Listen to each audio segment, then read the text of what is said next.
जय महाराष्ट्र मित्रांनो, वेट लॉसचा आज आपला 10वा दिवस आणि रोजच्याप्रमाणे आपण सकाळी लवकर उठलो, वॉर्मअप वगैरे करून आज आपण 120च्या स्पीडने 4 किलोमीटर पूर्ण करणार आहोत.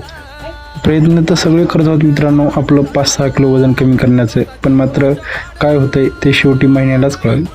आणि आज जोशमध्ये थोडं जास्त स्पीड घेतली होती, त्यामुळे आपल्याला रेग्युलरपेक्षा जास्त दम लागला होता आणि आपला जे घाम आहे ते घाम पण खूप जास्त गेला होता.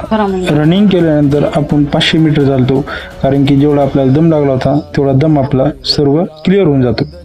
आणि आज आपण 100च्या प्रिंट मारल्या शूज काढून आणि त्यानंतर आपण निघालो घरी आपण सिमेंटपासून आणि लोखंडापासून एक डंबल बनलेलं आहे जवळपास 30 किलोचं. तर घरी आल्यानंतर आपण बायसेपचे वर्कआउट केले, त्यानंतर चेस्टचा वर्कआउट केला आणि आजचा आपला ब्लॉग इथे संपला. भेटूया उद्याच्या ब्लॉगमध्ये. धन्यवाद.